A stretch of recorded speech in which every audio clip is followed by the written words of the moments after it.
Well, like that song from the Duvals, the Bristol stop, NASCAR was in Thunder Valley this past weekend with the Xfinity Series and the Monster Energy NASCAR Cup Series.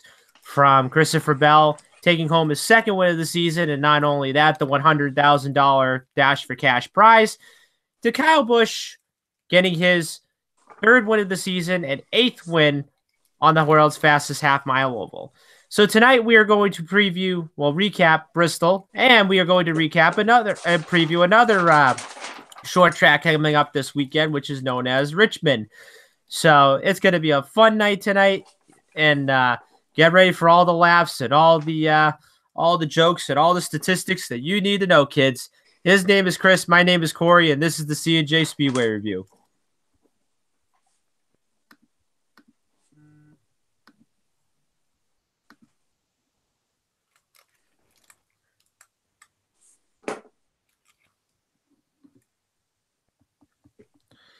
And welcome back, folks, to the C&J Speedway Review. My name is Corey Hoffnagel tonight, and we are going to recap Bristol and preview Richmond this weekend, as we had a lot of excitements going on this weekend on the world's fastest half mile oval. And let's go to the hotline right now as we see Chris on the main stage. Chris, can you tell the audience how you're doing tonight?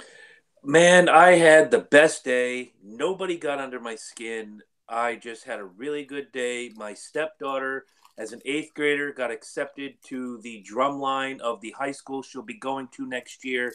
Extremely proud of her. And just everything went well today. I'm still dealing with what I like to call the WrestleMania hangover. Thank you to everybody who came out to the deck this Sunday. And in Westbrook, Connecticut, you can see right behind me the deck t-shirt, graciously donated by Tim Silvestri and the gang. And when I say WrestleMania hangover, I don't mean I drank too much and then I crawled my ass home and all that mess. I'm talking about I spent the weekend between watching WWE NXT TakeOver on Friday night, going out for Angela's birthday. Happy birthday, babe.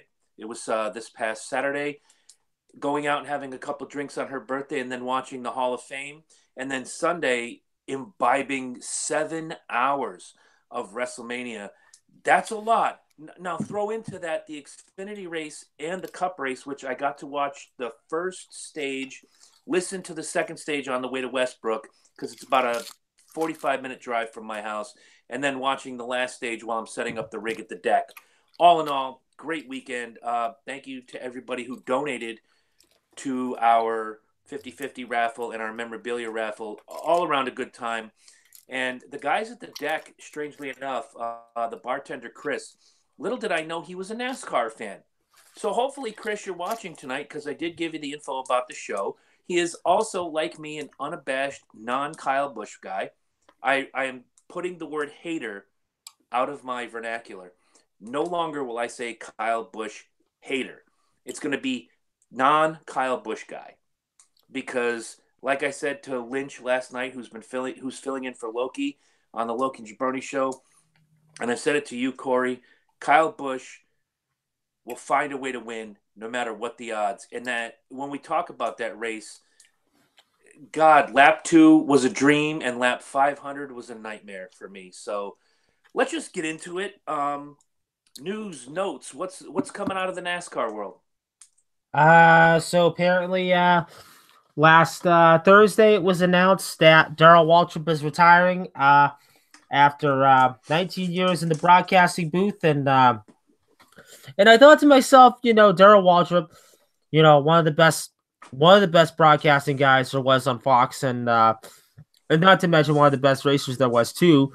You know, winning 3 championships, 84 races in his career, But now my real question is, what is Fox going to do now? What if they're going to have just Mike Joy and Jeff Gordon, or if they're going to have that third guy, replacing Darrell Waltrip in that matter? Okay, in racing, much like in baseball, a three-man booth works. Um, on the Yankees game, and sometimes on the Red Sox games, and I know you're a Red Sox fan, so I kind of gotta, Yeah.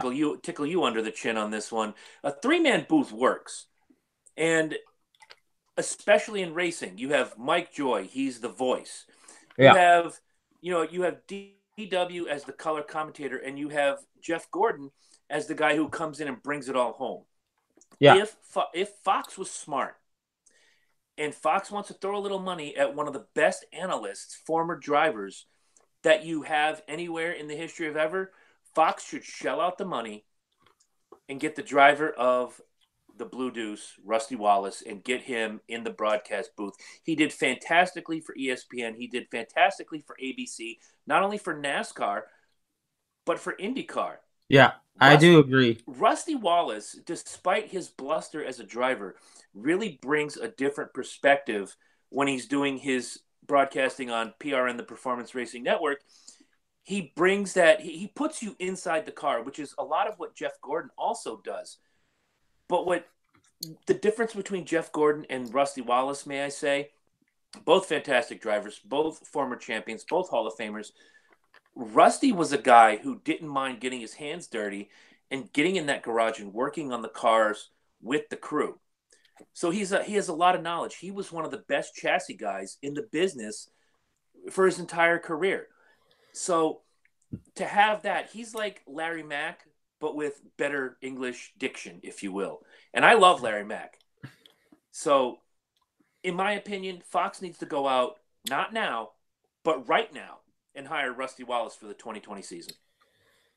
See, I was thinking about that, but then I thought to myself, I was kind of thinking either Michael Waltrip or I was kind of thinking Ricky Craven. Okay, I'll buy Ricky Craven only because, once again, he's another guy that got his hands dirty, worked on the cars with the crew. Michael Waltrip is a little too comedy for me, and I was just speaking with someone at my job the other day about Michael Waltrip when he does the grid walk. It's fun. It really is, and he is a smart guy. Yeah. But if you're going to take someone from that realm, Ricky Craven would be great. I've already mentioned Rusty Wallace. Bobby Labonte would be a fantastic addition to the broadcast booth. And depending on his future anywhere, we might be 6-7 years before this happens. Either Clint Boyer or Kevin Harvick are going to make fantastic announcers. But from the pool we have to choose from right now, I'm going to throw those three names in the hat. Thank you to you for Ricky Craven, Rusty Wallace, and Bobby Labonte. Those are the three I think would do the absolute best job. Yeah, see, I like Kevin Harvick. I mean, I like his chances of being a broadcaster because he does a really good job doing the Xfinity races on a couple different Saturdays, whatever. But another guy that I was also thinking of as well is Andy Petrie. Okay, I'd buy Andy Petrie too. Yeah, he's done fantastic on these racing shows. Because he was another one that was also a good broadcaster for ESPN for a number of years, and he was one of those guys that gave you like the crew chief perspective, like what goes on with the car and how he adjusted it and everything else and so forth. I mean, I think Andy Petrie would make a really good fit. You'd have the commentator, you got the driver, and you got the crew chief. You could say the same thing about Booty Barker. Mm-hmm. So yeah. Real quick, for comedy's sake, one guy you would not want to see replace Darrell Waltrip in 2020. So one guy you would not see replace Darrell Waltrip. Who's the one guy you would not want to see in that booth, or listen to, as it were? I would probably say Vince Welch. I'm gonna go with Ward Burton. Yeah, because honestly, like Vince Welch, like, I mean, don't get me wrong, like I do like watching the truck races every week, but I just can't stand Vince Welch's voice. I mean, it's just pretty much it's like well, welcome back to the race and everything. Like, like it just doesn't bring like any excitement from my opinion and so forth. Like, it just like he doesn't bring like any excitement. I mean, he does it sometimes, but like to listen to his voice, it's just like, I just hate it. Right. Vince Welch to me is like the Rick Allen. I just can't get into it. But the reason I chose Ward Burton is, even though he's born in South Boston, Virginia, the man doesn't speak English. Go back and watch the Victory Lane celebration for the 2002 Daytona 500 and listen to Ward Burton. If you understand 4 words that came out of his mouth, you're a lucky human being. There's a reason why me and my friends wanted Ward Burton to win. Why? Because we wanted to hear the post-race interview and laugh. He was a hell of a driver, but let's be honest, he couldn't speak English. He was Boomhauer before Boomhauer was cool. Right. All right. So you asked the question, and I didn't see a whole lot of responses, but but I'll ask you your favorite Darrell Waltrip memory, either in the booth or on the track. I would probably say my favorite Darrell Waltrip moment, and I'm gonna have to say this one had to be back in like 2000 or something. And so back in 2000, I guess somebody told this story a few days ago. They were at Indianapolis. They were testing and so forth. And so I guess Darrell was practicing a primary car, and then he was practicing a backup car. So to cut the quick story, Darrell says, "Oh, why don't we test out that backup car?" And sure enough, it was quickest in practice. I think it was like in the top 10 or so forth. And sure enough, it qualified second for the Brickyard 400 that year. And you could tell. I think Darrell told one of the crew guys. He said, like, I still got it, and so forth, whatever. But and I don't know where Darrell finished that day, but that was one good moment that I want to share. Mm-hmm. For me, I could go to the 1989 Winston, which is not a great moment for him, but it was the day that Darrell Waltrip went from being the villain of NASCAR to being one of the most beloved drivers ever. I believe he won most popular driver that year too. That was the Rusty Wallace, Darrell Waltrip spin and win gimmick. For me, the 89 Daytona 500 was amazing. He's in victory lane. He does the Icky Shuffle. He spikes his helmet. But his Darlington win a few years later, which I believe was his last. And I think he kind of knew. He kind of knew, this is my 84th victory. I may never win again. The competition's becoming, too stiff. I'm getting a little bit older. It's time for me to just go out there, collect some paychecks, run as hard as I can, of course. You don't want to be, we don't want to be Jeff Green out there. And when he won that, and I guess his daughter had just been born a year earlier. Yeah. On that day, it was her birthday. He's away from home. He's waving into the camera saying, "Hi, baby, I'll be home soon. Daddy won the race for you." I'll never forget that. And DW, for as much as I picked on him when they chose him for the booth back in 2001 when Fox started doing NASCAR, that whole race, I was on him. And then, of course, we have the Earnhardt wreck, and he shows his true emotion. And that's what sold me. I went from at the beginning of the race thinking, this is a comedy act, to at the end of the race, he's showing true emotion, and I listened. It made me listen. It made me open my ears and say, Darrell Waltrip's the real deal. And he brings such a flavor to every broadcast he does. Forget all that. Darrell Waltrip gives you information that you didn't know before. And you walk away from each race that you listen to Darrell Waltrip a little bit smarter about racing than you were before you turned it on. Well, certainly for sure. This is next year. I'm definitely gonna miss the boogity boogity boogity act from him. But if they do a little bit of a like, let's say like if it's not him in the booth next year, like let's say like if they do a little bit of a recording of the boogity boogity boogity, I'll be happy about that. Oh, sure, absolutely. I can go back, and again, I'm gonna reference the New York Yankees again. Robert Shepard, yeah. Robert Shepard was the public address announcer for the Yankees for 57 years. And he was the voice of Yankee Stadium. As a kid, as an adult, up through his retirement, when you walked into Yankee Stadium and you heard that voice, "Ladies and gentlemen, welcome to Yankee Stadium, the home of the New York Yankees." And then, obviously when he retired, Derek Jeter had his voice recorded. So you had your public address announcer, now batting number 11, Brett Gardner. But when Jeter came up, it was now batting number 2, Derek Jeter. That was the voice of Yankee Stadium. And much like that, Darrell Waltrip, to me, even when they switch from Fox to NBC, when those races start, me and my buddies still say boogity, boogity, boogity. And I don't know where it came from. I don't know what that means, to be honest. But thank you, Darrell Waltrip, man. I tip my hat. I swig my beer to you. Just out and out racing legend, broadcast legend. Racing will not be the same without Darrell Waltrip. No, it's definitely not going to be the same at all. And it's definitely not going to be the same without him next year. But then yet again, we'll just have to see what happens. What Fox does in 2020. Sure, everything moves on and everything progresses forward, and the sport has to move on with or without Darrell Waltrip. He's going out on his own terms, and that's, to me, that's the best part.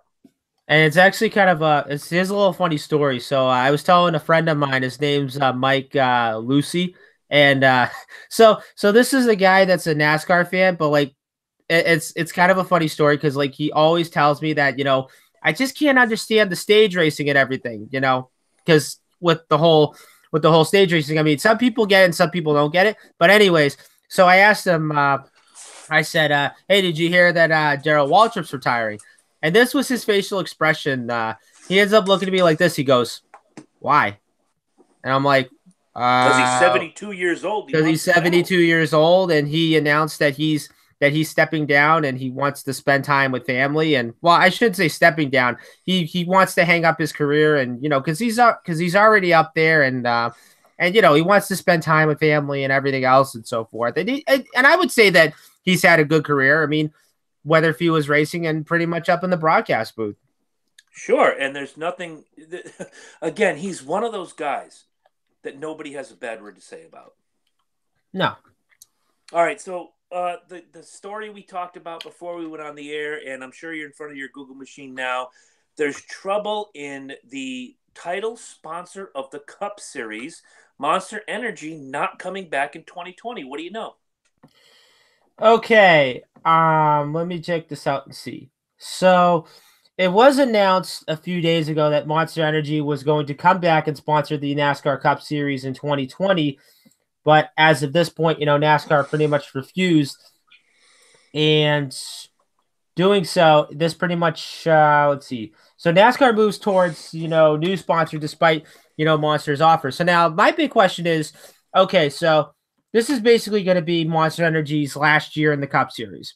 And now the question is, what's NASCAR going to do with the new entitle sponsor next year? I mean, whether if they use a new sponsor series, or better yet, why doesn't NASCAR go to the NASCAR Cup Series to make it a lot more easier and so forth? But I would say that, bringing in a sponsor, it's going to be like, I'd say like thousands of dollars, a year, and maybe like, How I don't about know, millions? millions of dollars, like, like whether if it's a 5-year deal or if it's a 2-year deal and everything. But look, honestly, I'm going to say this, Monster Energy is a good sponsor. I mean, it is a good sponsor. I mean, it's a shame that, they're going to be gone after this year and whatnot, but I don't know. I mean, I don't know if this was either a NASCAR decision or a Monster decision. I mean, even though Monster wants to be back in the sport next year, but I don't know. I think this is going to be interesting to see what Steve Phelps comes up with and what NASCAR does next year with their entitlement sponsor. One of the things that when Winston was going out and Nextel was coming in, I think it was 2004. Yeah. It's one of the few things I can say wonderfully about my dad. My dad is a very smart man. And we were talking about it. He's not a big race fan. He'll watch a couple here and there races every year. But he knows I'm like NASCAR Jones. And he says, "What do you think of the new sponsor?" I'm like, "Well, it's time to move on. Everybody's trying to phase away from, cigarette and, tobacco sponsorships and all of this mess." And he had the best idea back then. He said, "Find somebody who means something in NASCAR, whose last name is Winston, or whose first name is Winston, and make it a Memorial Cup." So if there was a guy who worked in R&D named John Winston, instead of making it the NASCAR Winston Cup with the cigarette logo, make it the John Winston Memorial NASCAR John Winston Memorial Cup. Keep the lineage. Since 2004, we've now had 3 title sponsors. There were 40 years before that where there was no title sponsor other than Winston, R.J. Reynolds. Yeah. So is NASCAR doing something wrong? Are the title sponsors not doing enough? I know there was a deal with Sprint that something went crazy and they bowed out and Monster came in and Nextel became Sprint, or Nextel and Sprint merged, or whatever the case was. It's getting kind of ridiculous. You can look at what I still on occasion call the Busch series. Yeah. Busch Beer was the sponsor of that series for years and years and years. Then it became the Nationwide series. Yeah. My daughter was born that year, and every time I called it the Busch series, I put $1 in a jar. In 3 weeks, she made $39. Nice. So, and then Nationwide insurance goes away, and now we have the Xfinity series. So, how long before Comcast and Xfinity say, okay, we're out, or NASCAR says, hey, you're gone, and it becomes the Smucker's Jelly series, or the Tampax series, or, God help us all, the Reese's Peanut Butter series? It's getting ridiculous. Sign a contract, give them 20 years. If they do great, fine. If they don't, and companies merge all the time. They could have done this in the late 80s, early 90s. Turner Broadcasting was putting races on their network. Could have been the TBS series. But then again, Turner merged with Time Warner. Time Warner merges with AOL. You would have had sponsorship issues already. So, of course. In this day and age, I kind of understand it. But at the same time, can we just get a sponsor, a title sponsor that we can, much like the Winston Cup, you knew at the end of the year, you're raising the Winston Cup. And for 12 years, you were raising the Nextel or the Sprint Cup. Now we're raising the Monster Energy Cup, which, by the way, is a sweet-looking trophy. I love that trophy. And now it's gone. I'm kind of sick of the back-and-forth tennis match with title sponsors.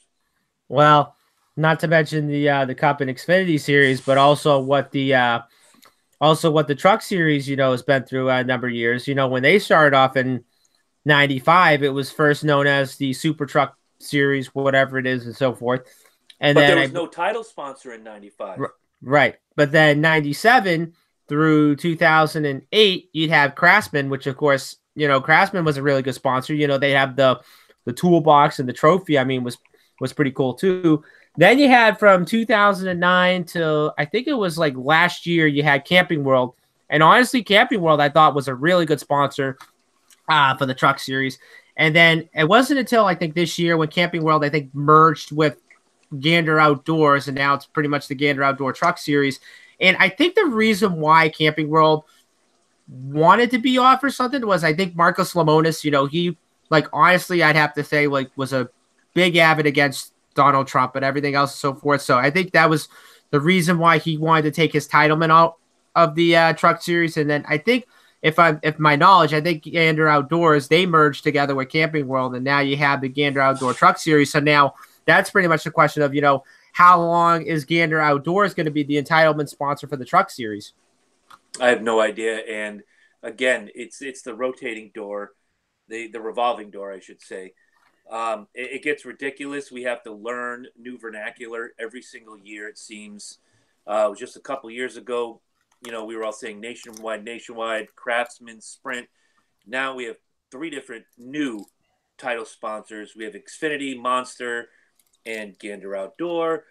Now next year we have to learn another one. And it's not so much about the learning, it's recognition. When you win the Stanley Cup, which the Bruins will do come this June. I hope so. You heard it here first. They're looking hot lately, man. I am so happy. But this is a racing podcast. It's not a hockey podcast. Although if I did a hockey podcast, I might have Corey Hoffnagel do it with me. It's the Stanley Cup. There's a reason. It's Lord Stanley's Cup. The football trophy is the Vince Lombardi trophy. There's no title sponsor. I get why NASCAR does it. It's the sponsorship dollars. But you can do that on the sly and have different companies. How about, let's say, just for the sake of argument, the NASCAR Corey Hoffnagel Cup sponsored by, and then underneath, because no one's going to say the sponsored by gimmick except the people in the broadcast booth. Right. So you find somebody who works for NASCAR, like my friend Jason Chrisley. The Jason Chrisley NASCAR Cup, sponsored by Kotex Mini Pads, or whoever decides to dump their money. That's the thing to do. Give that trophy some credibility. In baseball, it's the Commissioner's Trophy. Come on, we need a lineage that's going to last. Because I can say to somebody, Rusty Wallace won the Winston Cup in 1989. What's that? Okay, they're maybe not a race car fan. They know the Monster Cup, or they know the Sprint Cup, or they know this cup. Again, your history and your lineage, timeline is everything. We all know it's one championship. But when you look at Wikipedia and say you looked up Darrell Waltrip right now, they list him as a NASCAR Cup Series champion, not Winston Cup. On the lineage, even on their own website, they list him as a NASCAR Cup champion. Even though we know he was a 3-time Winston Cup champion. Yes. Much like we know Dale Earnhardt was a 7-time Winston Cup champion. Much like we know Kurt Busch, Kyle Busch, Kevin Harvick, Martin Truex Jr. were Sprint Cup / Monster, etc. It gets old. I can't wrap my head around it. I'm too old and too infirmed. I might just call it the Cup. Or just better yet, call it the NASCAR Cup Series to make it easier. Yeah, and have the title sponsor underneath, because when you're talking with your buddies and you're like, hey, there's a good chance that Martin Truex could win the NASCAR Cup this year. Boom! You don't have to say, hey, Kyle Busch has a really good shot at the NASCAR Cup Series Championship sponsored by Valspar Paint. You're never going to say that. And if you do, I'll come to wherever, Massachusetts, and shave half your beard off. I'll just do it. Or better yet, the NASCAR Cup Series sponsored by Credit One Bank. There you go. They're already the title sponsor of the last lap, sponsored by Credit One. This is the first time you guys have seen me without my glasses on. So, yeah. Hi, how are you? Get a little schmutz on them. So, all right. So, with that in mind, let's talk about Bristol Motor Speedway. Let's talk about the Xfinity race on Saturday. Christopher Bell, what an impressive performance by dude. That entire top 10 put on a hell of a show. But Christopher Bell, just again, impressive as hell. He's making a run. He's cementing himself as, not that he wasn't last year, but right now he's making himself an early favorite for the championship. I do agree, and there was some parts in the race where he avoided some spin outs, some race collisions and whatnot, and pretty much just ran away from the field. I think like late in the race or something like that. But my real moment during the race was Justin Allgaier had a really good car. He led 138 laps. Only to be taken out in a late race wreck with a little less than a couple laps ago. And not to mention, you had Allgaier winning the first 2 stages. I mean, this was a kid that, I'd say like had the winning car, to win the race, only to get taken out and whatnot. But you just look at this top 10. I mean, you have guys and, pretty much Christopher Bell not only winning the Dash for Cash, but now you have, Tyler Reddick, Cole Custer, and Chase Briscoe. Now you have those 4 that are going to be eligible for this weekend's Dash for Cash at Richmond. But what a good performance to Tyler Reddick. And I was really hoping he was going to pull in the victory lane in that Dolly Parton Chevrolet race again. I mean, it looked like as if, even though he was driving a pink car, I mean, it looked really sporty too. I so wanted him to win for 2 reasons. One, you're in Tennessee, it's a Dolly country. Yeah. And 2, my friend, former guest of the Loke and Jabroni Show, Jimmy Wisman, he of Crime and Sports and Small Town Murder. Go check out both of those podcasts. Even if you don't like sports, go listen to Crime and Sports. Small Town Murder, you think your town is effed up? Go listen to Small Town Murder. It's a good time, and Jimmy Wisman is an amazing human being. But he's a huge Dolly Parton fan. So I sent him the screenshot of the car when they announced, Tyler Reddick will be running the Dolly Parton car. I'm like, Jimmy, this is how I'm going to get you to watch NASCAR. And he loved it. He thought it was awesome. Again, not to blow up Crime and Sports, but they did an episode on Jeremy Mayfield this past December. So go check it out. I think you guys would have a good time listening to them. And if you decide to leave them a 5-star review, tell them I sent you. They love that stuff. But you're right. Tyler Reddick looked good the entire race. He ran fantastically. I can't complain about Tyler Reddick's run, but when you've got Christopher Bell out there just pummeling, and when I say pummeling, like you said, he avoided some really close calls, but Bell was pummeling the competition this weekend. I mean, he was. Even though he didn't dominate the race, but I knew it was going to be a Christopher Bell type of race, and I really thought, Justin Allgaier was going to have a shot too. But yeah, 2 wins of the season for the 20 team, and I just look at him this year, and yeah, I mean, I do think Bell, could pull off winning 6 races this year. If not, he could probably win even more than 6. Absolutely right. And again, making himself now, he's got 2 wins. And when we go to the points, even though the champ, Tyler Reddick, is still sitting atop the point standings, Bell is locked in. Reddick is not. Reddick could have a string of bad luck that knocks him down the standings, and we may not see Tyler Reddick in the championship hunt. Do I think that's going to happen? No. What I do think is going to happen is Christopher Bell, like you said, 5 or 6 races, he's going to cement himself. But unlike last year when he kind of fell off in the late stages, he's gonna win. I'm cementing it right now. Christopher Bell, Xfinity champion 2019. Mark it down. Yeah. All right. So let's go to the finishing order. Then we're going to go to the picks. Once again, Christopher Bell comes home in first. Tyler Reddick second. Cole Custer third. Chase Briscoe fourth. John Hunter Nemechek fifth. Austin Cindric sixth. Justin Haley seventh. Michael Annett eighth. Noah Gragson ninth. Harrison Burton in that 18 car comes home in 10th. Other notables, Ryan Sieg comes home in 12th. Jeremy Clements 13th. Greg Galding 15th. Timmy Hill 17th. Nobody's favorite driver, BJ McLeod, comes in 18th. Moving down the list, you have Vinnie Miller 24th. You have Joey Gase 27th. Justin Allgaier, unfortunately, 30th. Another unfortunate, Ross Chastain 33rd. Jeff Green does not come home in last in 34th. And Morgan Shepherd is in 35th. Corey, started out because I'm telling you right now, as good as my day was, the night belongs to Corey Huffnagel. So give me your happy and give me your sad. All right, so my happy is going to go to Harrison Burton, finishing in the top 10 in that 18 car in his debut. And the kid ran a really good race. I mean, I knew he was going to run good, but, finishing in the top 10, I'm really happy about that. And it's actually funny because watching him drive that DEX imaging car, watching him drive that DMX car, which is sponsored by DMX, but y'all gonna make him lose his mind up in here.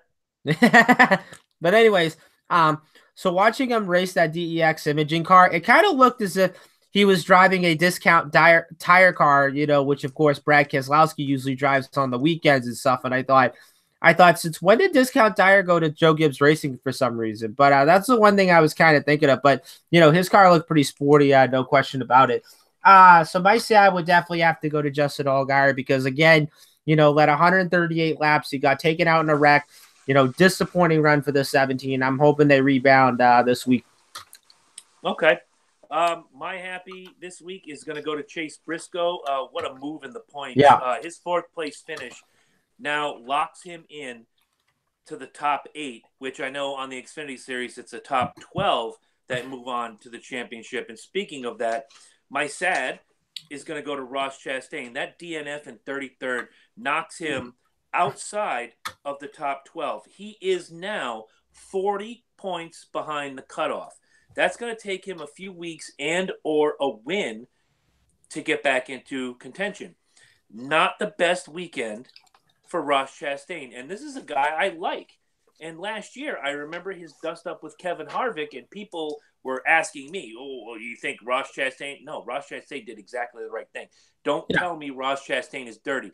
Ross Chastain was fighting for a position in a championship run. Him and Harvick got into it. Harvick got a little, and I called it then. Harvick did the wrong thing. But I gave Ross Chastain a lot of credit. He held his ground against a vet, a champion, 2-time nationwide champion, 1-time Cup champion. He held his ground, and he earned respect of me and a lot of other people. Yeah. And so it was sad to see such a bad day for Ross Chastain. But now we go to the points and then the picks. Tyler Reddick still sits atop the point standings in first with 321. Christopher Bell is in second now with 308 and 2 wins. Cole Custer, third with 275 and 1 win. Austin Cindric, fourth, 251. Michael Annett, fifth with 238 and 1 win. Justin Allgaier, sixth with 231. Brandon Jones, seventh at 220 in a virtual tie with newly minted eighth place Chase Briscoe, also at 220. John Hunter Nemechek is 1 point behind in ninth with 219 in a virtual tie with Noah Gragson in 10th with 219. Ryan Sieg 11th with 215. And Justin Haley in 12th with 209. I already mentioned Ross Chastain 13th, one spot out of the playoffs, but a 40-point deficit. Quick question before we go to the picks. Can Chastain rebound from this weekend? Well, I'm going to say this, I think he's got a good shot, even though he finished second last year at Richmond when he was driving for Ganassi at the time. And I know with JD Motorsports, I mean, they have run a little bit decent. And of course, you look at his results this year. He only has like one top 10, and that was driving for colleague racing. But even if you look at his results for JD Motorsports the last few races, I mean, you just look at it. 14th at Atlanta, 17th at Phoenix, 18th at California, 16th at Texas, and 33rd at Bristol. His only best finish for JD Motorsports was a 7th at Las Vegas. So I thought to myself, all right, I think he could probably get a good finish. Probably not a good finish, but maybe a solid finish that could get him back in that top 12. But let's remember now, we got Talladega coming up in 2 weeks. So, anything could happen, and let's say that, a lot of the big contenders get taken out and Chastain is one of those guys that, is in the mix and could possibly steal that win. Boom, he could be in the playoffs, in September. And whether if he's driving for JD or colleague or whoever he's driving for this year. But even if he does make the playoffs, he's not going to make it past the first round no matter what. You think so? You think Ross Chastain won't make it out of the first round? I don't think so. I mean, when he's driving for JD Motorsports, I mean, yeah, just think about it. They're an average team, but yet again, like, you only see them like pull off a top 10 like every once in a while. Okay, fair enough. All right, so we might as well go to the picks. And guys, once again, I said I had one of the best days ever. Nobody upset me. I basically smiled all day. I told a bunch of dad jokes. I came home. I found out about my stepdaughter and all of this mess. Now it's time for me to get sad. Because Corey and I both took Christopher Bell as our lock. He finished first. Corey took Harrison Burton as a sleeper. He finished 10th. That's a finish of 11. You divide that by 2. Corey, 5.5 this week. As I mentioned, I also took Christopher Bell as my lock. I took Ryan Sieg as my sleeper. That's a finish of 13th. He finished 12th. My finish was a 6.5. The 2 points from the Xfinity race goes to none other than chewing way too loud into his microphone, Corey Huffnagel. Sponsored by Jolly Ranchers. Oh, my God. Here we go. Yeah. All right. Yes. Anyway, so we go to Sunday, the Food City 500, one of my favorite races of the year. I don't want to be upset by this because I said to somebody, at Bristol, aerodynamics don't matter. I've watched some beat-up-ass cars, pardon my language, come from the back of the pack to win the Bristol race. And on lap 2, I cheered wildly when the Skittles machine of Kyle Busch turned sideways, went around, right rear damage. I said, this is going to be a good day. I watched Ty Dillon win that first stage, which amazing. I thought was very surprising, too. Right. Strategy. It was all strategy. Then I get in the car and I'm driving to Westbrook. And I don't remember who won the second stage. Fill me in. Second stage, I believe it was Logano. I believe you're right. Then I get to Westbrook. I'm setting up the rig. I'm watching the tail end of the race. And I'm watching that 18 machine just weave and weave and weave. He gets to the front. And when he got to the front, led 71 laps of this race to take home the victory. Again, you cannot take away from the ability of Kyle Busch. Gosh, as much as I hate to say it, the respect factor goes up and up and up, especially when you think to yourself, on lap 2, he turned around, right rear damage. They were talking about just go out there and do your best. And 498 laps later, Now add into that 71 laps led, he wins the entire thing. Early favorite or too close to call right now? I'm gonna say right now early favorite because if you look at it, he's got 3 wins, and we're going to the next few racetracks where he's run really good before. Richmond, he won both races last year. Talladega, he's won there one time. Dover, he's won a couple races there before. Then of course, you got Kansas where he's won I think only one time, and then the All-Star race he's won a race, and then the Coke 600 where he just won a year ago. So. I don't know. I mean, I'm gonna say right now he's an early favorite, depending on how many more races he can win and what the competition does between now and then the start of the playoffs in September. And I think if you look at it, I think this could be pretty much Kevin Harvick and Kyle Busch round 2 again. But the problem is, you got now you got Harvick who hasn't won a race yet this year. But actually, I'm gonna back up on that. I think this is going to be Kyle Busch versus Brad Keselowski this year. Because if you think about it, this year, with this new aero package, I think the only teams that have figured this out pretty well are Joe Gibbs Racing and Team Penske. And if you look at it, ever since we went to this new aero package, those are the only teams that have already won races. You had Brad Keselowski who won at Atlanta. You had Joey Logano who won at Vegas. You had Kyle Busch who won at Phoenix and then California. And then, of course, you had Brad Keselowski dominate Martinsville. And then, of course, you had Denny Hamlin who won at Texas, another Joe Gibbs guy. And then, of course, you had Kyle Busch who already won at Bristol.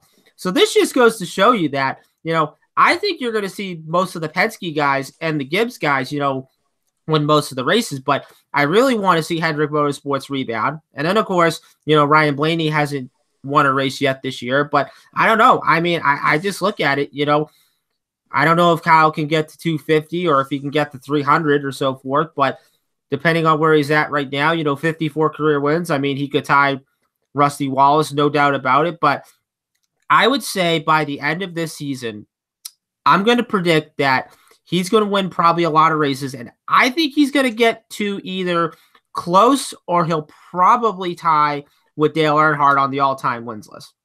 I'm going to disagree slightly with everything you said.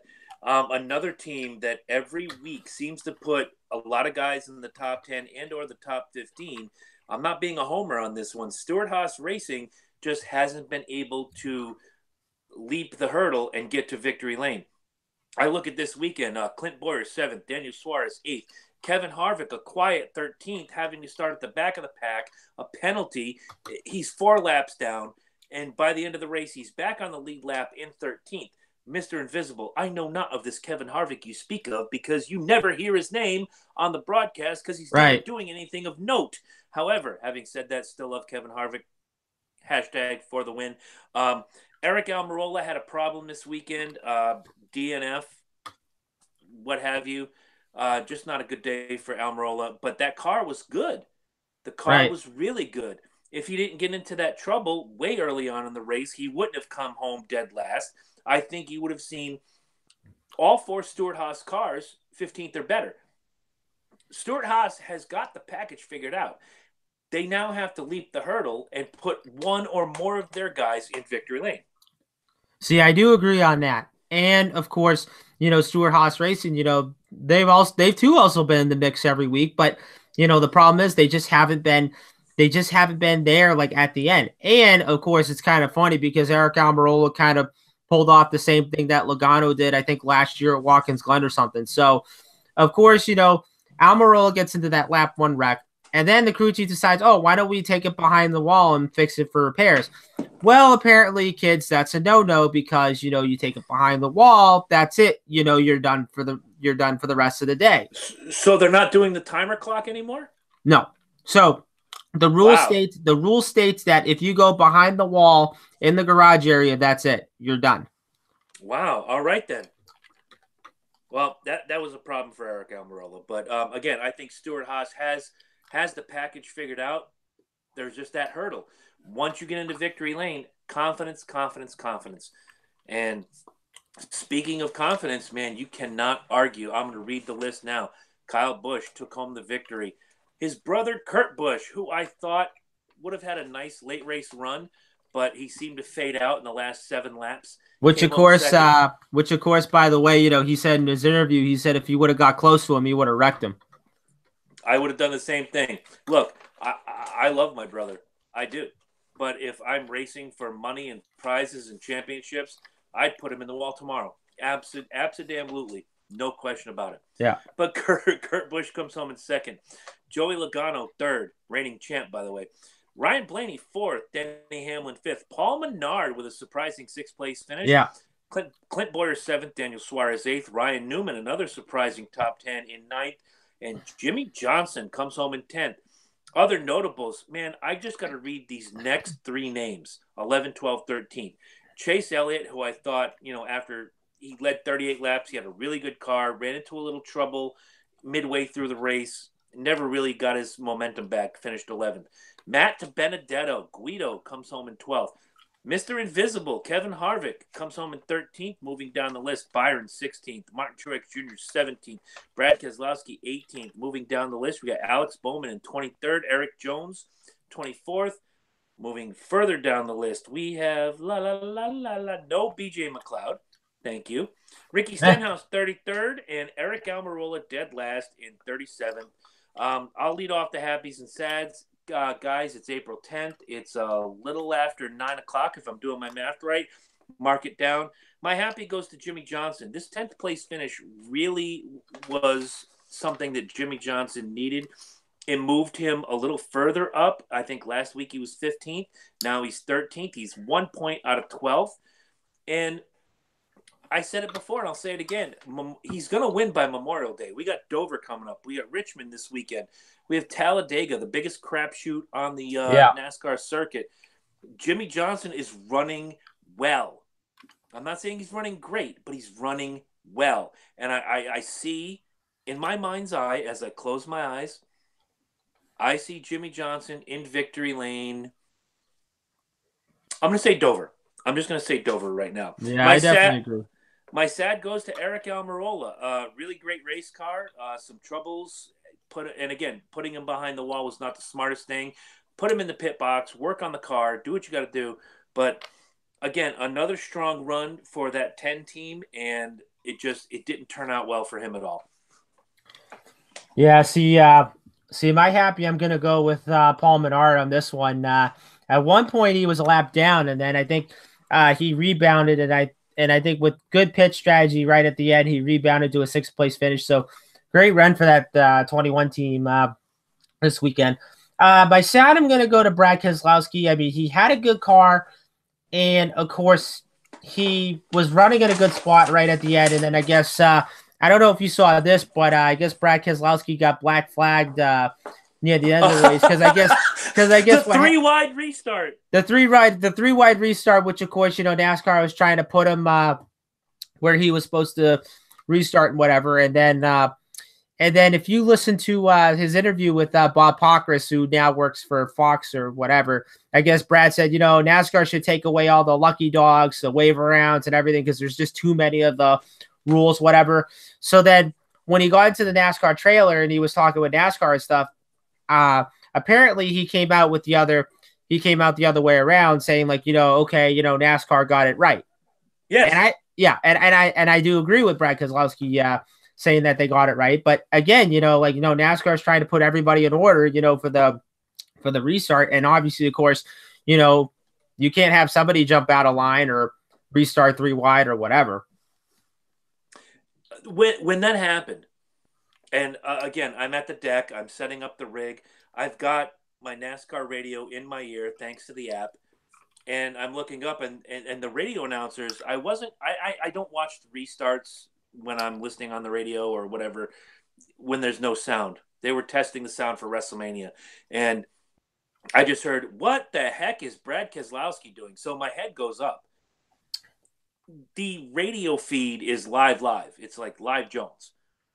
The TV feed has a 7-second delay. So when I look up, they have yet to pan the camera, and I see Brad Keselowski running 3 wide on the restart. And they're saying he doesn't know where to line up.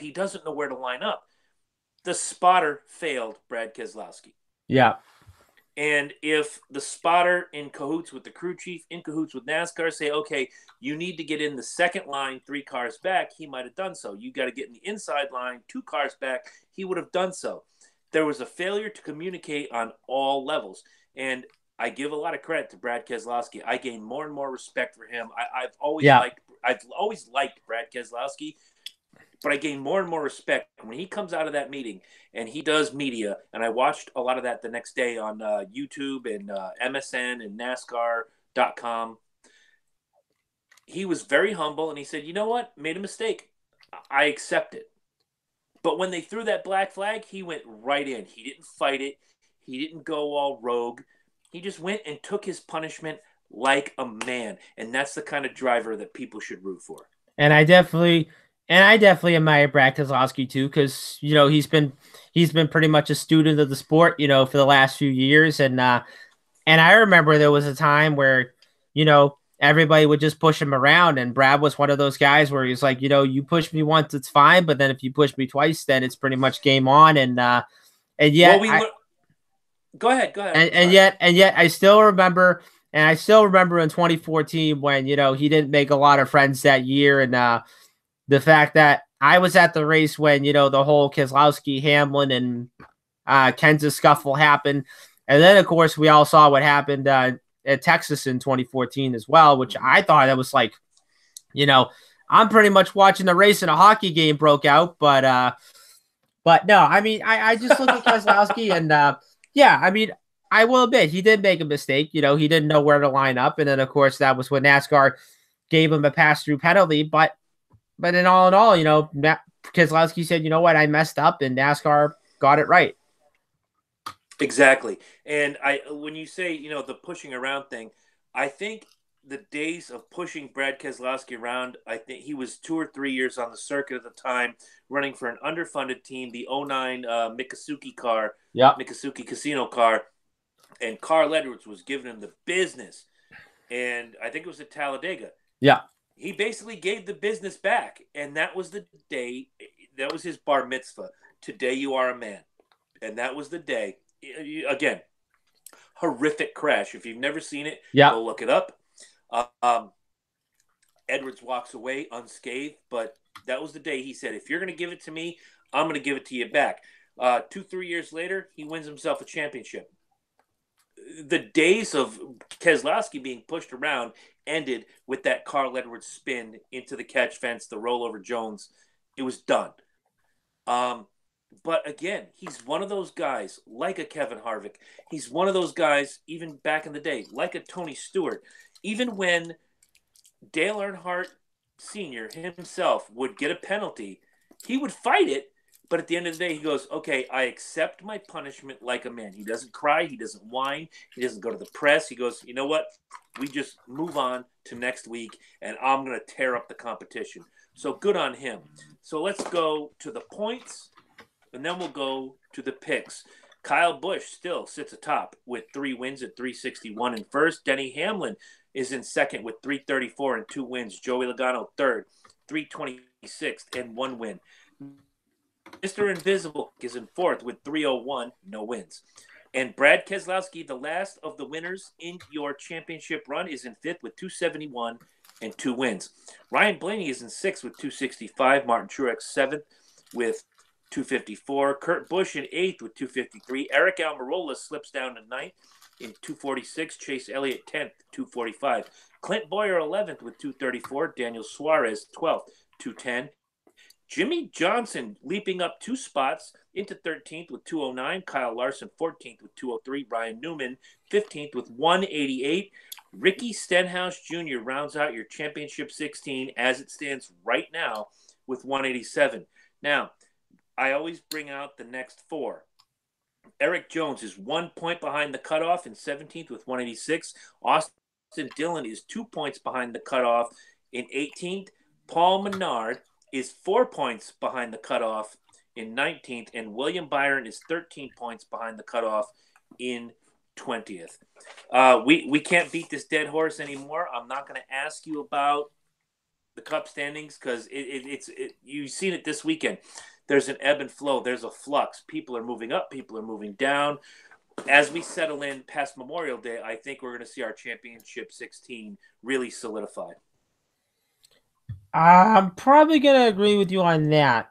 But then yet again, like, it's still early. I mean, anything can happen. And I would probably say that right after Memorial Day, that's when you're going to see some of the guys that have yet to win a race, try and make some moves, and hopefully they can make their spot into the playoffs.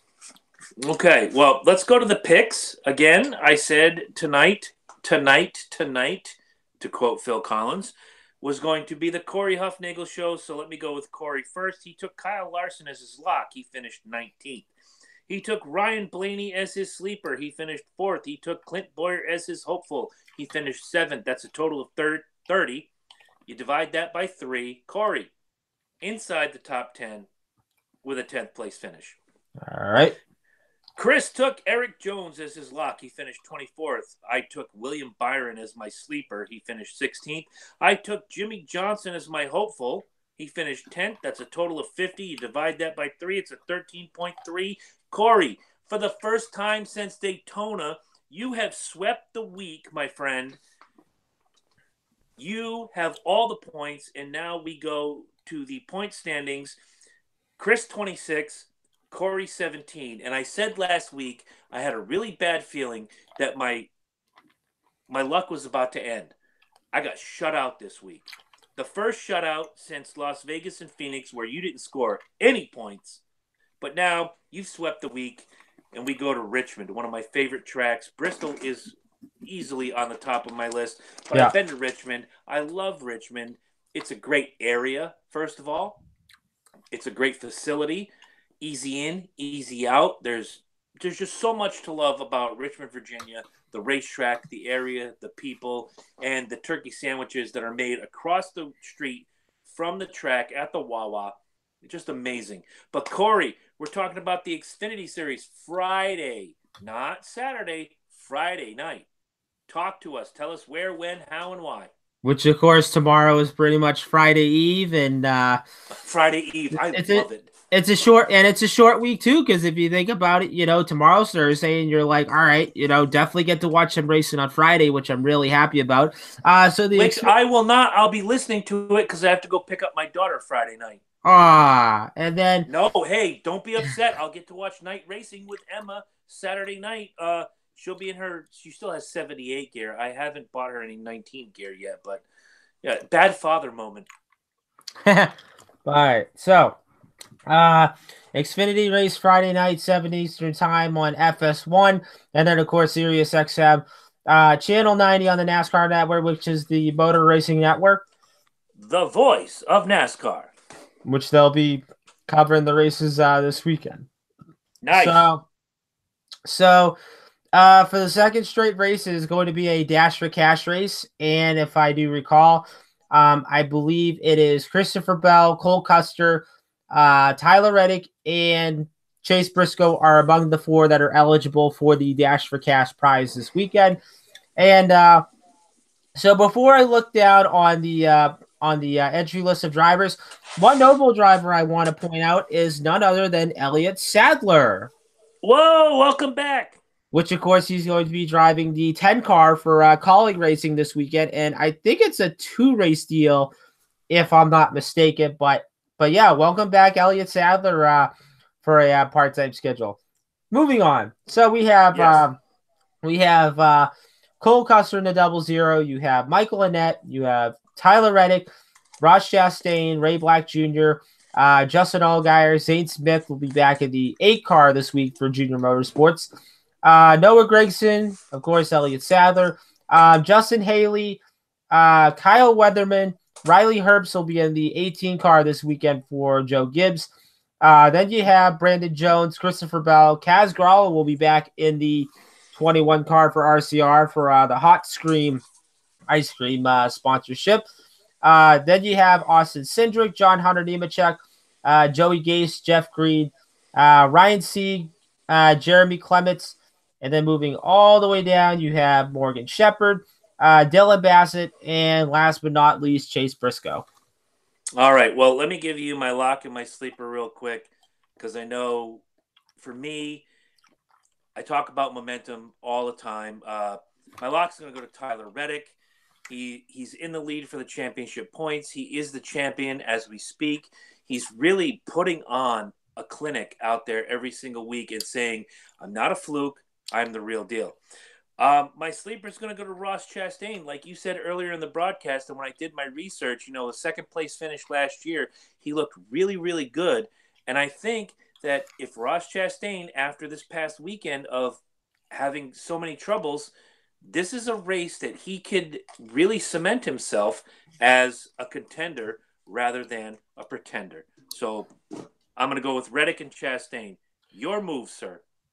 Okay, so my favorite or my lock actually is definitely going to go to Christopher Bell. I mean, I do think this is going to be a Bell type of race. I mean, he's riding on a high momentum after winning at Bristol this past weekend. And, other than having the Cup drivers in the Xfinity Series, I think Bell's the only guy that's been pretty much dominant, whether you have the Cup guys in the field or not. And I really think Bell, I think, is going to be the one to watch for on Friday night.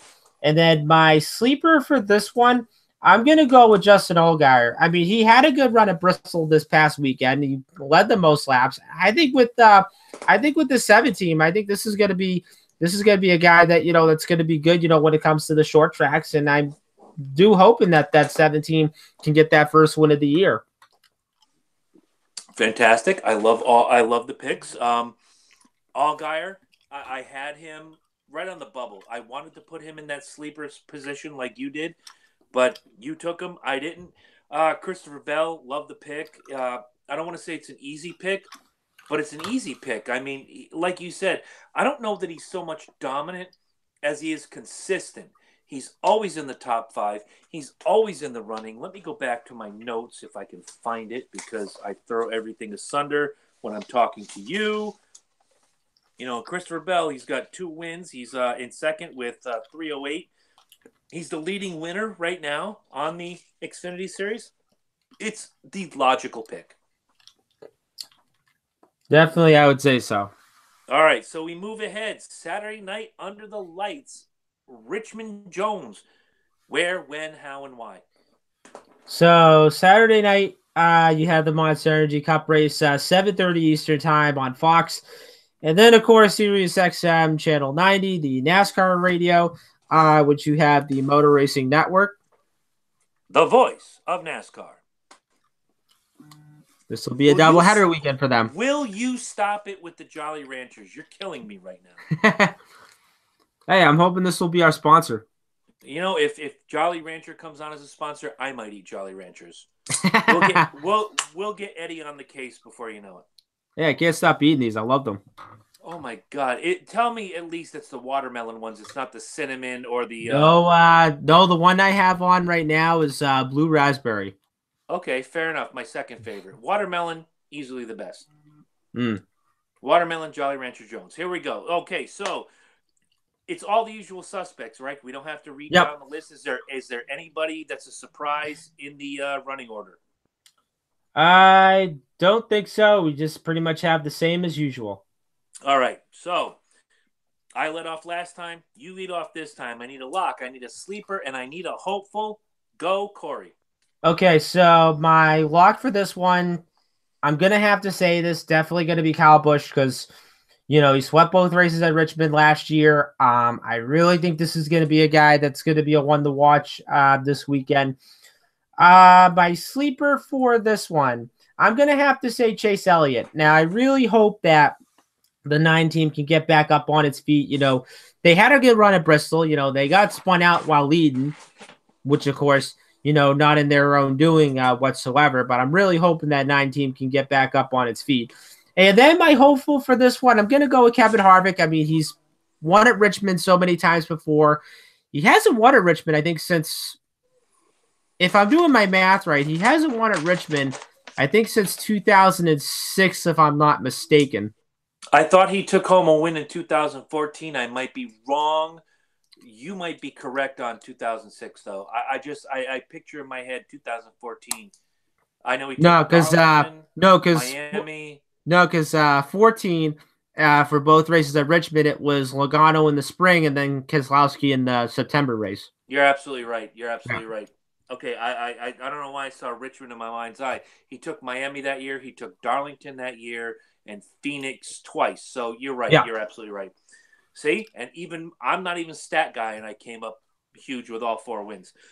But Harvick, I got to write that down. I was listening to you wax poetically about Mr. Invisible. So I'm going to go in doing my research and wanting to make the best picks I could.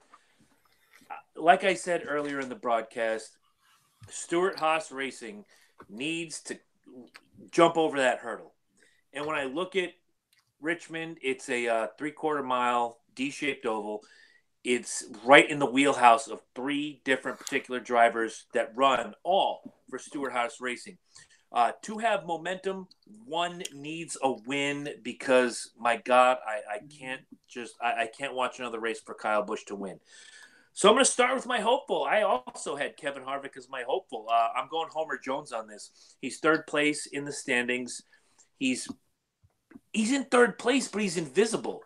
And it's not just a goof. I'm calling him Mr. Invisible because unlike past years where you hear his name at the end of the race, well, here comes Harvick. It's the closer. It's whatever. When you hear Harvick's name, it's because there's a pit penalty or because he went a lap down. It's a race he needs. I'm going to now move up to my sleeper. I'm going to go with Eric Almirola. It's a track he's done decently at, not great, but he needs to rebound from last week, and he needs something big. Once again, a win would be great for Eric Almirola. He needs to jump up. He's 9th in the points right now. This could be great for him. My lock is going to be, look, we're in Richmond. We're going hometown boy. We're going all the way live with Clint Boyer. I just can't say enough. He's had a really great run this year. Despite one really bad race, Clint Boyer has been in the mix all year long so far. So this is one of those tracks where Clint really does shine.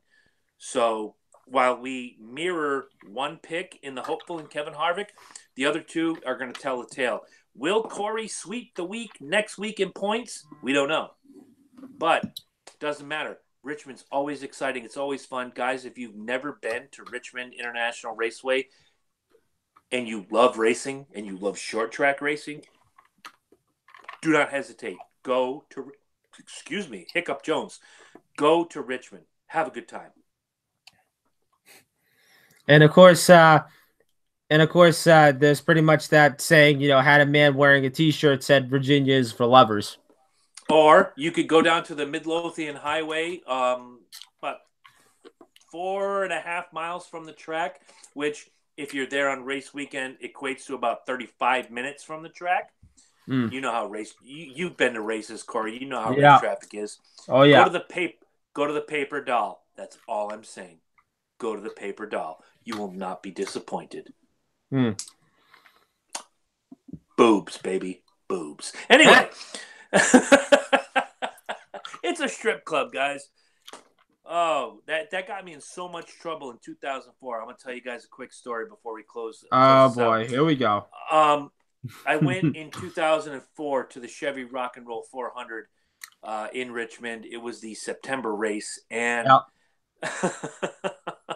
I went with an older married gentleman. His name was Mike Frost. I believe he does watch the show or listen to it. So, Frosty, wherever you are. Frosty! So his wife, a bit of a prude, if you will. We all get in the car. We leave Connecticut at 2 a.m. We get down there at 11 a.m. because not only does New York traffic suck, DC traffic sucks. And we pull in. We got a couple hours to kill before we can check in at 2 o'clock.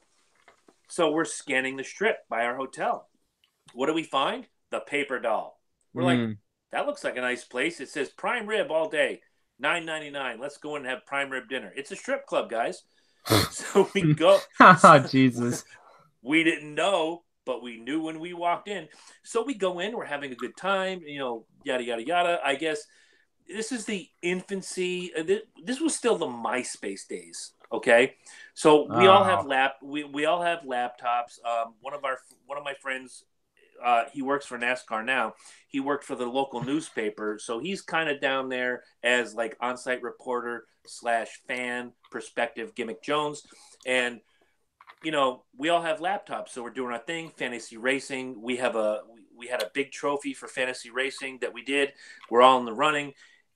So he puts out there on MySpace that says, hey, just had a great dinner at the Paper Doll. Well, Google is a thing then, and yeah. Mike's wife, Frosty's wife, looks up Paper Doll, Richmond, Virginia, Oh boy. finds out it's a strip club. Yeah. But wait, there's more. Of the 6 guys that went on this trip, one guy took the blame for this. You want to guess who it was? You? Me. But I didn't say it Really? pull into the Paper Doll. Yes, but for some reason, like I said really early before we went on the air, and I'm going to say this to you guys now, for whatever reason, I may be an a-hole, but I'm your a-hole. And I Yeah. catch blame for stuff I didn't do, stuff I wasn't even there for. But the prime rib was great. The boobs were great. Everything was great. And we still, before I stopped talking to Mike's ex-wife, now ex-wife, every now and again I would say something about the Paper Doll and just watch the fire come from her eyes. Just amazing. And I got blamed for it, but the person, I won't say his real name, I'll say his nickname because I give everybody a nickname. We called him Bonsai. Bonsai was the one that said, "Hey, look, $9.99 prime rib dinners all day long. Let's go there." It was Bonsai's fault. So if Yeah. anybody wants to catch some blame, Chris didn't do it. Bonsai did it. So having said that, Richmond, a beautiful place. That was also the first time I ever saw a Cadillac cut in half. On the Mm. way to the race, a Cadillac tried to make a lane change without proper clearance, and a tractor trailer truck cut the damn Cadillac in half In right there half. on the way. Oh my dude, it was like split. The front half is on the left side of the highway. The back half was on the right side of the highway. The people are standing next to the car. God willing, thank God everybody got out Well, okay. thank But goodness everybody was all right. I mean, I'm the thinking like cut in half. dude, the car when they hit the car, it split the Cadillac in half. It's the That's only time I have ever seen anything like this. that's nuts. Oh my God. It was one of the most amazing weekends ever. And last story before we close out, it's Chevy Rock and Roll 400 weekend. Kevin Harvick is driving the KISS number 29 GM Goodwrench Chevrolet. And we know one of the members of the band is going to be there. So Yeah. we go to the truck race. We've been driving all night. It's a night race, but we have to kill time. I've told this story before. We fell asleep and the flyover woke us up in the stands. Huh. So we go to the Xfinity race, then the nationwide race the next day. Great time, whatever. We decide we're going to sleep in. We're not going to get to the track until 3, 4 o'clock. The race goes off at 7:30. So Yeah. okay, so we get to the track and there's all the stuff right as you're walking in. Go to this tent to meet this meet and greet. Go to this tent for this meet and greet. And we got there, Corey. No word of a lie. We got there at 4:15. Yeah. On the schedule it says 3:30 at the Chevy Racing tent meet and greet with Kevin Harvick and Gene Simmons. Wow. Yeah, Chris was pissed. Chris could not have been more angry that weekend. But again, I was like, you know what? I met Gene Simmons once before. He was kind of, as much as I dig Gene Simmons, he was kind of a prick. But I've met Kevin Harvick a number of times. I'm not upset that I missed it. So, but in that moment, when you read that, oh, I was hot. I was way hot. Mm. And there is a picture of me somewhere floating around. I'll have to go up into my photo album and find it, of me next to Michael Waltrip's merchandise trailer, because Frosty's wife was a Michael Waltrip fan, Mm. wearing my Kiss Racing T-shirt, my Kiss Racing hat, got a beer in one hand, and I've got the high hard one, third finger from the left, right in Michael's face on that hauler, just to let her know, stop blaming me for stuff I didn't do. So having said that, now it's time, the 3 Ps, pimp, plug, and push. Okay, so continue to follow us on the C&J Speedway review. Look at me. Follow us on the Sirius XM network that we're not on. Yeah, that we're not on just yet. But anyways, follow us on of NASCAR. So follow us on the C&J Speedway review. We're on YouTube. Make sure you guys subscribe, hit the bell, and you'll receive notifications on when we go live and when our videos are uploaded and stuff. Facebook, make sure you look us up, click on the like button and follow. Instagram, we're at CJ You don't even know what you're doing right now.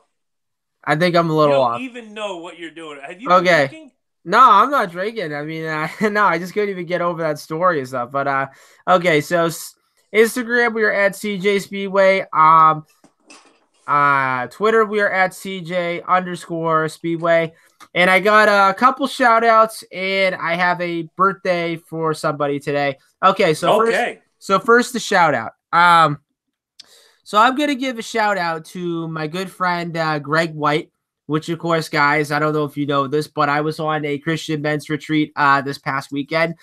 So I've only talked to this guy, I think probably like twice during the weekend. I didn't talk to him like a lot, but the funny fact was that I didn't know that he was a NASCAR fan. And I think the reason how he saw that was I was wearing one of my pit crew shirts that Austin Dillon, one of the Austin Dillon and Ty Dillon Bass Pro pit crew shirts. So he saw that and I don't know what he said. I think he said like, how long, when did you first start becoming a race fan and whatnot? And it was funny because we were talking about like, the racing today and then the racing back then and so forth. And Chris, it's kind of funny because I asked him what his favorite driver was. He said it's a tough call, but if he had to pick one driver, it'd have to be Kevin Harvick.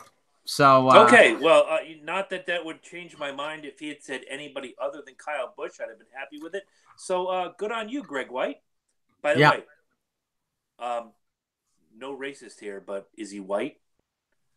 Yes, he is. It's funny because almost everybody I know with the last name White is African American, and all the people I know with the last name Black are white folk. So I have to ask that question. Right.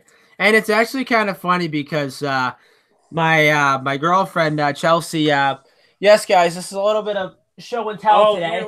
Here we go again. So, go ahead. So during the weekend, Chelsea made me this wonderful poster, and on here it has a couple Bible verses from Luke and Isaiah and Psalms and John, and so Chelsea pretty much sacrificed by not having any desserts during the weekend. And honestly, when she came down and brought me this, I thought it was pretty awesome, and I thought it was one of the best posters that I've ever seen. And Chelsea, if you're watching this right now, I love you, and thank you so much for the poster. I really love it. It's amazing. And funny fact, Chris, keep that poster up. I know that fat guy. When I saw that on there, I figured, I got to show this on the show on Wednesday. I have to show it on the show on Wednesday. And wait, you know what? Hey, guess what? I know the other fat guy too. He's producer Eddie Focus. Yeah. Look at that. There's Eddie. Yeah, Eddie barely missed it, but he made it in though, ever so slightly. Yes, he made it in so slightly. And but yeah, this is probably one of my favorite posters during the weekend, and I thought it was awesome. But yeah, the weekend went great. We did a lot of hard work this past weekend, but it was awesome. And next month, May 5th, is going to be our little reunion for everybody. So everybody feel free on that. Now, good on you. Now for the birthday part. Okay. I want to give a happy birthday to my brother Luke, who turns 20 today, if I'm not mistaken. So my brother Luke, who plays football up for St. Anselm College in New Hampshire. Wow. Today is his birthday. So Luke, if you're watching this right now, I might have to send you our little show from last night on your phone if you're busy doing homework. But happy birthday, brother. I love you very much, and I can't wait for you to come home soon. And I can't wait for you to come home once school's over. And But no, if you've ever met my brother Luke, I mean, he's such a saint, and he's amazing. And it's funny because he's been on the Christian Men's Weekend with us a couple times, and he's actually gave some really good talks for a kid that's only like 20 years old, and it's just amazing. And but but yeah, happy birthday, Luke, from all of us at the C&J Speedway Review. Absolutely, Luke. Happy birthday. And if you're playing football for a fantastic college, I expect a hat because I am Hat Jones. It's rare that you see me without a hat unless I'm going to court, a wedding, a funeral, or whatever. I got a hat on 24/7. Sometimes I actually fall asleep wearing a hat, which pisses the missus off, but it is what it is. I just forget it's like a part of me. I went to work one day without a hat, and they're like, "Where's your hat?" So I don't even think Corey's seen me without a hat before. Have you? I don't think so. All right. Well, you know what? Next week, remind me. Send me a text before we do this. I'll gel it up, man. I'll no Hat Jones. That's what I'm gonna do. And Chelsea, he loves you. We're gonna go that gimmick route. And having said that, good show. Looking forward to Richmond. And the week after is Dover or Talladega. Okay, so after this weekend you have Easter weekend, and then after the Easter break, then you have Talladega. Well, we already knew Easter break, so which Yeah. is good. I mean, there was a time when they did run on Easter. It didn't last long. Right. So, and that was in the early 90s.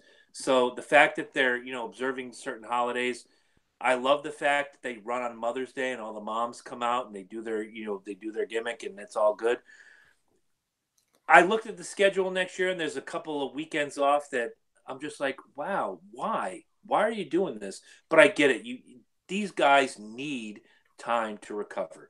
So, but Easter weekend, you should be home. You should be with your families. If you're a church-going guy like Corey, like myself, make sure you're at church. Then you go to the parties. Then you go to the egg hunts. And again, we have kids. So, well, I say we, not Corey and I, but Angela and I have kids. So we're going to do the egg hunt gimmick and hang out with family and friends. It's going to be really good. So let's get ready for Richmond. Then that particular week, we're just going to do a recap. We're going to take that week, Easter week. We may take a week off. We don't know. Unless something huge comes up in the world of NASCAR after Easter, we may not have a show on Wednesday. We don't know.